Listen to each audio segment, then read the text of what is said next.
नमस्कार दोस्तों, मैं doctor Sohit Chauhan, clinical psychologist. आज आपके सामने एक नए टॉपिक के साथ आज हम जानेंगे कि जिस तरीके से हम नॉर्मली जब हमें जुकाम होता है, बुखार होता है या फिर खांसी होती है तो हम किस डॉक्टर के पास जाते हैं? एक फिजिशियन के पास। और फिजिशियन के साथ साथ अगर हमारे हाथ पैर टूट जाते हैं या हड्डी में कोई चोट लगती है तो हम किसके पास जाते हैं? हड्डी रोग विशेषज्ञ के पास। इसी तरीके से आई स्पेशलिस्ट के पास जाते हैं जब आंखों में कोई प्रॉब्लम होती है।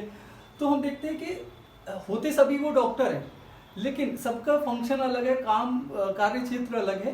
इसी तरीके से जब हमारे दिमाग की बात आती है, हमें कोई मानसिक परेशानी होती है, जैसे मिर्गी के दौरे पड़ गए अचानक से, तो हम ब्रेन के डॉक्टर के पास, किसी साइकोलॉजिस्ट के पास पहुंच जाते हैं। या फिर कभी अचानक से ज़रूरत पड़ गई, किसी को बिहेवियर थेरेपी की ज़रूरत है या बच्चे को डिस्लेक्सिया है, तो हम पहुंच गए न्यूरोलॉजिस्ट के पास। अक्सर लोगों को पता नहीं होता है कि मेन जो हमारा जो डॉक्टर है, सही जो डॉक्टर है, दिमाग के 4 डॉक्टर्स होते हैं जो 4 कैटेगरी में डिवाइड हैं। तो मैं उन सब के बारे में आपको आज ब्रीफ इंट्रोडक्शन देने वाला हूँ। तो सबसे पहले हम स्टार्ट करते हैं। जैसे हमारा ब्रेन है वो एक घर की तरह होता है।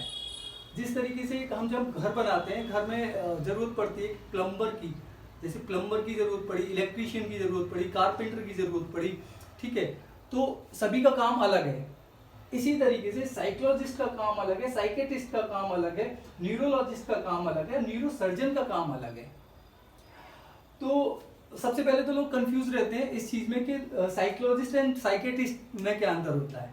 साइकेट्रिस्ट एंड साइकोलॉजिस्ट में अंतर मेरे को भी नहीं पता था। जब मैंने ग्रेजुएशन में साइकोलॉजी सब्जेक्ट लिया तो मेरे टीचर ने मेरे से पूछा कि आप क्या करना चाहते हो सोहित?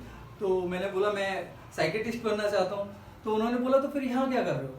आपको MBBS करना चाहिए था। तो सबसे पहले इसी चीज़ में हम थोड़ा सा अंतर बता देते हैं।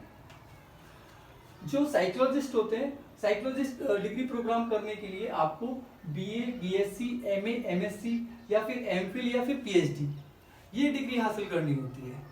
और साइकेट्रिस्ट, न्यूरोलॉजिस्ट एंड न्यूरोसर्जन, इन सब के लिए आपको जैसे ग्रेजुएशन में BA या BSc करनी होती है, यहाँ पर MBBS करना होता है। MBBS के साथ साथ अगर आपको मास्टर डिग्री लेनी है, जैसे इसमें MPhil है, MA है या फिर PhD है, तो उसमें आपको MS या MD करना पड़ेगा, ठीक है। अब जो MD करेंगे वो साइकेट्रिस्ट एंड न्यूरोलॉजिस्ट करेंगे, जो मेडिसिन दे सकते हैं। और जो MS करेंगे, जो सर्जन, जो सर्जरिकल मतलब जो शल्य चिकित्सा दे सकता है, ठीक है, वो न्यूरोसर्जन के लिए वो डिग्री है MS, ठीक है। तो इन सबका जो वर्क परफॉर्मेंस है वो भी अलग अलग है, कार्य क्षेत्र भी अलग अलग है। कहीं कहीं इन दोनों की आवश्यकता होती है, कहीं कहीं इन दोनों की आवश्यकता होती है। जिस तरीके से घर बनाने में सभी चीज़ों की ज़रूरत पड़ती है, इसी तरीके से सभी चीज़ों की ज़रूरत पड़ सकती है कभी कभी, ठीक है। तो हम एक्सप्लेन करते हैं साइकोलॉजिस्ट का काम क्या है। साइकोलॉजिस्ट का काम है टेस्टिंग करना। IQ टेस्टिंग है बच्चे की, किसी भी स्कूल में, कॉलेज में, किसी प्रतियोगिता में, तो IQ टेस्टिंग करने के लिए साइकोलॉजिस्ट टेस्टिंग करेगा। और टेस्टिंग बहुत तरीके की होती है। आपका फोबिया है, डिप्रेशन है, एंजाइटी है, या फिर आप बोल सकते हो डिस्लेक्सिया है, या फिर वर्चुअल इंटरेस्ट टेस्ट है। वर्चुअल इंटरेस्ट बच्चे को वेबसाइट जो रुचि है वो बचपन से किस चीज़ में है, उस चीज़ के लिए। तो इन सब चीज़ों के लिए जो टेस्टिंग करता है वो साइकोलॉजिस्ट करता है। पहले वो साइकोलॉजिस्ट सबसे पहले टेस्टिंग करेगा, और टेस्टिंग से भी पहले क्या करेगा, वो बनाएगा केस हिस्ट्री। केस हिस्ट्री बनाने के बाद टेस्टिंग करेगा। टेस्टिंग करने के बाद फिर काउंसलिंग देगा। काउंसलिंग के साथ साथ वो बिहेवियर थेरेपी दे सकता है। किसी जैसे शिक्षा का केंद्र क्या होता है? बालक मतलब बच्चा, ठीक है। अब उस बच्चे का जो बाल विकास होता है, जैसे B.Ed में एक सब्जेक्ट होता है चाइल्ड डेवलपमेंट, ठीक है, तो उस सब्जेक्ट के लिए साइकोथेरेपी, बिहेवियर थेरेपी, ये सारी चीजें B.Ed में आपको सिखाई जाती है। बिहेवियर थेरेपी में क्या होता है, बच्चे का असामान्य व्यवहार है। छोटे बच्चों का आजकल आप देखते हो, अक्सर मेरे पास कुछ पेरेंट्स आते हैं, वो बोलते हैं कि हमारा बच्चा मतलब गुस्सा बहुत ज़्यादा होता है, बहुत जल्दी जल्दी अग्रेसिव हो जाता है, चीज़ों को तोड़ फोड़ कर देता है। या फिर कभी कभी बहुत से बोलते हैं कि हमारे जो बच्चा है बहुत अकेला एकांत में बैठा रहता है, जो फ्रस्ट्रेशन है, कुंठा, ठीक है। या फिर इस टाइप की चीज़ों के साथ साथ कभी कभी बच्चे में एबनॉर्मलिटी, गालियाँ देने वाली चीज़ें, बिहेवियर में कभी बड़ों के साथ क्या व्यवहार करना, उसे ये चीज़ें पता ही नहीं है।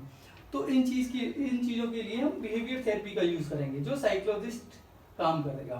ठीक है, अब साइकोथेरेपी बच्चे के अंदर सोशल स्किल डेवलप करने हैं, तो वो साइकोलॉजिस्ट काम करेगा साइकोथेरेपी के द्वारा। डिसलेक्सिया, जैसे बच्चा बी को डी बना रहा है, जैसे तारे जमी पे मूवी में था, बी को डी बना रहा है, डब्ल्यू को एम बना रहा है, इस टाइप की चीज़ों के लिए जो स्पेलिंग मिस्टेक्स कर रहा है, स्पेलिंग मिस्टेक एक्चुअली मेरे से भी बहुत ज़्यादा हो जाती हैं, क्योंकि मेरे को भी बचपन में डिसलेक्सिया था, और ये बहुत से स्टार्स में भी मिलता है। आपने देखा होगा अभिषेक बच्चन है और ऋतिक रोशन है, उन सब में डिसलेक्सिया पाया गया था, लेकिन आज वो अपनी पूरी ज़िंदगी अच्छी तरीके से जी रहे हैं। ठीक है, स्टार हैं। तो उस चीज़ के लिए हम कंसल्ट करेंगे साइकोलॉजिस्ट से। और उसके बाद जैसे कपल काउंसलिंग है, कपल काउंसलिंग का मतलब है आजकल बहुत ज़्यादा केसेस आ रहे हैं मेरे पास, और बहुत सारे साइकोलॉजिस्ट के पास आते हैं। किस तरीके से केसेस आते हैं? लव एंड अफेयर वाले, लव एंड अफेयर है, या फिर हमारा ब्रेकअप हो गया है, इस टाइप की जो चीज़ें जिससे बच्चे स्ट्रेस में चले जाते हैं, जो यंग एज के बच्चे हैं वो स्ट्रेस में चले जाते हैं। अब स्ट्रेस में चले जाते हैं तो उसके लिए काउंसलिंग उनको थेरेपी देगी, काउंसलिंग के द्वारा उनको थेरेपी दी जाएगी साइकोलॉजिस्ट के द्वारा। या फिर किसी टीम को मोटिवेशन की ज़रूरत है, या कोई खिलाड़ी है, जैसे कुछ खिलाड़ी थे जो आउट ऑफ फॉर्म, जैसे अभी Glenn Maxwell out of form चला गया था, तो उसे लगा कि मैं मानसिक रूप से कुछ सेटिस्फेक्शन में नहीं हूँ, मेरे को मानसिक रूप से थका हुआ हूँ, तो उन्होंने एक साइकोलॉजिस्ट की हेल्प ली, एक मेंटर रखा, उसके बाद उसने अपनी मानसिक स्थिति को ठीक किया और आज वो अच्छी तरीके से परफॉर्म कर पा रहा है। तो ये मेंटर टीमों के भी होते हैं, फॉर्मूला 1 टीम्स के भी होते हैं, या फिर फुटबॉल टीम के भी मेंटर होते हैं। और एक होता है लाइफ एडजस्टमेंट। लाइफ में जो एडजस्टमेंट होता है किसी भी लड़की की या किसी लड़के की, जब नई शादी होती है तो अपनी फैमिली के साथ, या नई कोई लड़की होती है वो नई फैमिली में एडजस्ट नहीं हो पाती है आसानी से, नई जगह होती है, उसके लिए सब कुछ नया होता है, तो एडजस्टमेंट नहीं कर पाती है, तो उसके लिए लाइफ एडजस्टमेंट का जो साइकिल तैयार करता है वो एक साइकोलॉजिस्ट करता है। इनका जो सेशन है वो हो सकता है 45 मिनट्स से लेके कम से कम 1 घंटे 2 घंटे का भी हो सकता है, और हफ्ते में कम से कम 3 या 4 बार आपको बुला सकते हैं, या फिर महीने में 4 या 5 बार आपको बुला सकते हैं, जो नई नई तरीके से काउंसलिंग देंगे, आपको बिहेवियर में चेंज करने की कुछ ट्रिक्स बताएंगे, और फैमिली काउंसलिंग भी देंगे। अब आजकल आपको एक छोटा सा भ्रम की वजह से, डिल्यूजन की वजह से एक बहुत ज़्यादा दिक्कत आ रही है। जैसे 45% जो 30,000 कोर्ट में मैंने देखा था, 30,000 कोर्ट में मैं काउंसलिंग के लिए गया था, वहाँ मैंने देखा कि 45% केसेस वो हैं जो डिल्यूजन की वजह से बने हैं, तलाक लेने की, एक दूसरे पे शक करने की वजह से। ठीक है, अब उसमें जो शक करने की जो बीमारी है वो दोनों कपल्स में होता है, एक दूसरे का पीछा करते हैं, एक दूसरे के मोबाइल चेक करते हैं, किससे मिल रहा है, कहाँ जा रहा है। तो इस टाइप की चीज़ों के लिए जब उनका रिलेशन अच्छा नहीं रहता, स्ट्रॉन्ग नहीं रहता, और रिलेशन स्ट्रॉन्ग की वजह बहुत सारी हो सकती है कि आपकी जो म्यूचुअल अंडरस्टैंडिंग ठीक नहीं है, उसके अलावा सेक्सुअल प्रॉब्लम्स भी हो सकती हैं, कुछ फैमिली प्रॉब्लम्स भी हो सकती है, कैरियर रिलेटेड भी हो सकती है, बहुत सारी चीज़ें हैं सेटिस्फेक्शन के लिए। तो वो जब मैच नहीं करती हैं तो उस चीज़ में काउंसलिंग दी जाती है उन लोगों को। अब हम बात करते हैं साइकेट्रिस्ट की। अब साइकेट्रिस्ट क्या काम करेगा? सबसे पहले वो साइकेट्रिस्ट के पास एक अथॉरिटी होती है दवाई लिखने की। साइकोलॉजिस्ट के पास कोई भी मेडिसिन देने की अथॉरिटी नहीं होती है। न्यूरोलॉजिस्ट के पास मेडिसिन देने की अथॉरिटी होती है, न्यूरोसर्जन के पास मेडिसिन देने की अथॉरिटी होती है। लेकिन न्यूरोसर्जन के पास एक अथॉरिटी और भी होती है। वो क्या है? वो अथॉरिटी ये है कि वो ब्रेन की सर्जरी भी कर सकता है, जो बाकी ये 3 लोग नहीं कर सकते हैं, तो वो न्यूरोसर्जन कर सकता है। साइकेट्रिस्ट का क्या काम है? साइकेट्रिस्ट सबसे पहले पेशेंट आएगा, उसे डायग्नोसिस करेगा और उसके बाद मेडिसिन लिख देगा। 15 से 20 मिनट का उसका सेशन होता है। 15 से 20 मिनट के सेशन भी वैसे तो 5 मिनट में ही वो बीमारी देखने के बाद उसके बाद सिम्टम्स पूछेगा उनके फैमिली मेम्बर से, और उसके बाद दवाई लिख देगा। फिर उसके बाद वो महीने में या 15 दिन में एक बार बुलाएगा। फिर उसके बाद शायद लॉन्ग ट्रीटमेंट चले। कभी कभी ऐसा होता है कि बाइपोलर डिसऑर्डर है किसी को, जैसे अभी हनी सिंह को हो गया था। अब बाइपोलर डिसऑर्डर में क्या होता है कि या तो बहुत दिनों तक हम द्विध्रुवी बोलते हैं इसे, या तो बहुत दिनों तक उदास रहते हैं या फिर बहुत दिनों तक खुश रहते हैं। इस टाइप की चीज़ों के लिए क्या होता है कि दवाइयाँ चलती हैं। अब ये काउंसलिंग की हेल्प से ठीक नहीं हो सकता। जैसे किसी का एग्जाम को लेके तनाव है, स्ट्रेस है, जैसे बच्चे बोलते हैं कि हमें तो स्ट्रेस हो रहा है या हमें एंजाइटी हो रही है, बच्चों के कैरियर को लेके चिंता है माँ बाप को, या फिर शादी को लेके चिंता है या किसी भी चीज़ को लेके चिंता है, तो जो चिंता है, चिंता के लिए किसकी हेल्प ली जाएगी? साइकोलॉजिस्ट की लिए। लेकिन अगर वो एंजाइटी मतलब हाई लेवल की एंजाइटी होगी तो उसमें काउंसलिंग काम नहीं करेगी, उसमें साइकियाट्रिस्ट के द्वारा आपको दवाई लेनी पड़ेगी। और दवाई लेने के साथ साथ हो सकता है ट्रीटमेंट बहुत ज़्यादा लंबा चले। इसी तरह बाइपोलर डिसऑर्डर में बहुत ज़्यादा लंबा ट्रीटमेंट चलता है। एंजाइटी या फिर सुसाइड करने की कोशिश करते हैं बहुत से लोग, या सुसाइड करने का मन करता है, तो उस चीज़ के लिए दवाइयाँ चलेंगी आपकी, जो साइकियाट्रिस्ट ही दे सकता है। साइकोलॉजिस्ट अगर उसके पास अगर इस टाइप के केसेस आते हैं तो वो रिकमेंडेड करेगा किसी आप साइकियाट्रिस्ट को दिखाइए, ठीक है।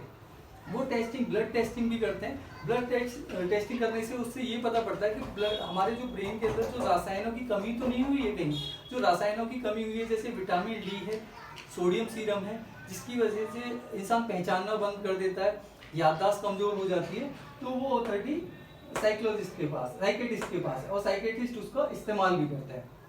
ओसीडी डिसऑर्डर है जिसमें बार बार पेशेंट हाथ धोता है, बार बार हाथ धो रहा है, तो उसके लिए वो मेडिसिन देनी पड़ेंगी। या फिर सीजोफेनिया, मनोविदिलता, एक तरह का बहुत बड़ा पागलपन, बहुत ही खतरनाक बीमारी है मनोविदिलता, सीजोफेनिया। सीजोफेनिया एक बहुत ही खतरनाक मानसिक बीमारी है।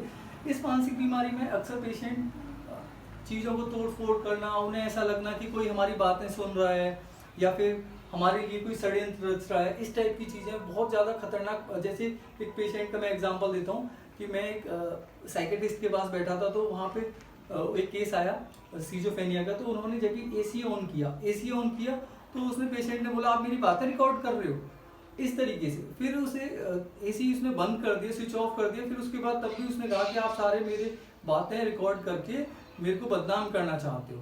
इस टाइप की नेगेटिविटी थिंकिंग बहुत ज़्यादा खतरनाक बीमारी होती है। उसमें दवाइयों के साथ साथ शॉक थेरेपी भी देनी पड़ती है, मतलब जो दिमाग में करंट की विद्युत धाराएं दौड़ाई जाती हैं जिससे ब्रेन शांत हो जाता है, ठीक है। इन सब के लिए साइकियाट्रिस्ट, जैसे मैनिया है, बार बार जो हमारा मूड है वो स्विंग हो रहा है, या हम अपने आप को कुछ और बहुत बड़ा समझते हैं कि हम ये हैं, हमारे बिगड़ दुनिया ये नहीं है, हम ये कर सकते हैं, सारी सुपर नेचुरल पावर्स मेरे में, मैनिया, इस टाइप की जो बीमारी है उसमें साइकियाट्रिस्ट ही काम करेगा।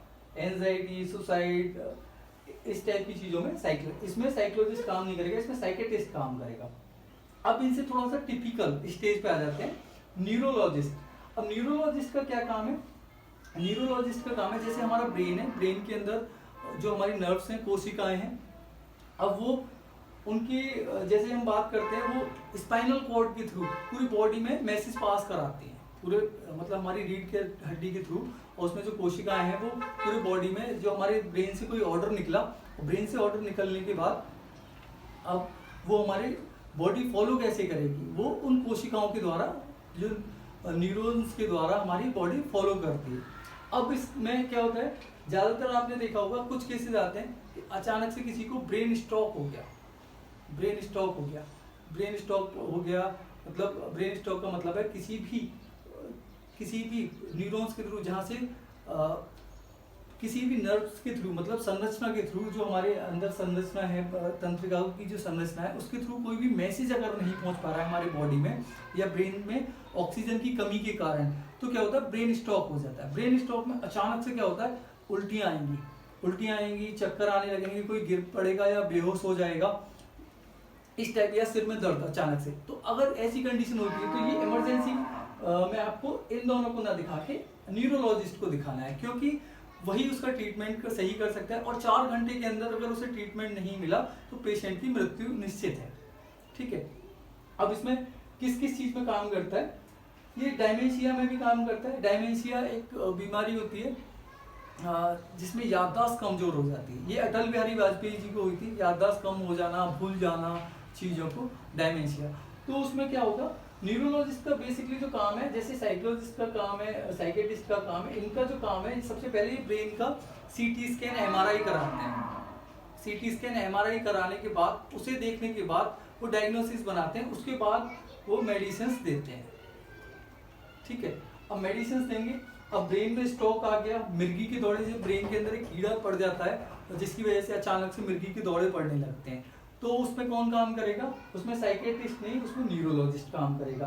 किसी को एल्कोहलिक प्रॉब्लम है बहुत ज़्यादा, किसी ने शराब पी है या ड्रग्स ली है, तो उसके साथ न्यूरॉन्स जो दिक्कत करते हैं, जिसकी वजह से अधरंग हो जाता है, मतलब ब्रेन पैरालाइज की वजह से जो हमारे शरीर की आधा अंग काम करना बंद कर देता है, बॉडी के आधे पार्ट्स काम करने बंद कर देते हैं, या कोई हाथ या कोई पैर काम करना बंद कर देता है, तो जिसे कहते हैं ब्रेन पैरालाइज, ठीक है। उसकी वजह से अगर आप कहीं किसी उसे दिखाएंगे डॉक्टर को, तो आप न्यूरोलॉजिस्ट को दिखाएंगे। माइग्रेन का पेन है, बहुत दिनों तक पेन चले जा रहा है, आपने थेरेपी देख ली, बिहेवियर थेरेपी, स्ट्रेस भी नहीं है, लाइफ की कोई प्रॉब्लम नहीं है, उसके बाद भी अगर लगातार पेन बना हुआ है ब्रेन के अंदर, तो सीटी स्कैन से और या एमआरआई के थ्रू न्यूरोलॉजिस्ट पता करते हैं आखिर प्रॉब्लम कहाँ है, नसें सूज रही हैं, क्या है, दिमाग की नसों में प्रॉब्लम क्या है, उसके अकॉर्डिंग भी फिर वो बता पाते हैं कि ये माइग्रेन की प्रॉब्लम है, ठीक है। अब हम बात करते हैं न्यूरोसर्जन, ये सबसे इम्पोर्टेंट चीज़ है। न्यूरोसर्जन, जब इन सब के पास कोई ट्रीटमेंट नहीं होता, जो न्यूरोलॉजिस्ट के पास भी नहीं होता, अचानक से ब्रेन हेमरेज हो गया, दिमाग की नस फट गई, तो पूरे ब्रेन के अंदर ब्लडिंग हो गई, तो उस कंडीशन में क्या, वो दवाई से काम नहीं चलेगा, न्यूरोलॉजिस्ट से काम नहीं चलेगा, उस कंडीशन में आपके ब्रेन की सर्जरी करानी पड़ेगी। तो वो कौन करेगा? न्यूरोसर्जन करेगा। ब्रेन के अंदर कोई ट्यूमर है जो बार बार बढ़ गया है, अगर छोटा ट्यूमर है तो वो न्यूरोलॉजिस्ट एक बार दवाई के थ्रू भी ठीक करने की कोशिश करेगा, यहाँ दोनों काम कर सकते हैं। लेकिन अगर वो बड़ा होता जा रहा है, ठीक नहीं हो पा रहा है, तो उसमें उसकी सर्जरी करानी पड़ेगी। ब्रेन हेमरेज या फिर कोई एक्सीडेंट का केस है, अचानक से कोई कहीं से गिर गया या फिर एक्सीडेंट हो गया, तो सिर में चोट लग गई है, चाहे वो बच्चा है, बड़ा है, या कोई भी है, जैसे माइकल शूमाकर स्केटिंग करते टाइम गिर गया और उसके ब्रेन की सर्जरी हुई, तो उसमें न्यूरोलॉजिस्ट ने पहले कोशिश की, जब वो ठीक नहीं हुआ, फिर न्यूरोसर्जन ने उसकी सर्जरी की, और आज तक वो अभी तक कोमा में है। उस कंडीशन में जब वो कोमा से बाहर आएगा, तो उस कंडीशन में साइकोलॉजिस्ट की भी हेल्प ली जाएगी, क्योंकि जब वो इतने दिनों तक कोमा में रहेगा, कोमा से जब बाहर निकलेगा, तो बाहर निकलने के बाद सारा एनवायरनमेंट उसका स्मूथ करने के लिए, ब्रेन को बिल्कुल भी स्ट्रेस ना देने के लिए, अच्छा फील कराने के लिए उसे कुछ थेरेपीज दी जाएंगी जो साइकोलॉजिस्ट द्वारा प्रोवाइड की जाएगी। तो आज के लिए इतना ही। नेक्स्ट वीडियो में हम नेक्स्ट टॉपिक के साथ और नई नॉलेज के साथ दोबारा मौजूद होते हैं, और पूरी वीडियो देखने के लिए आपका बहुत बहुत धन्यवाद।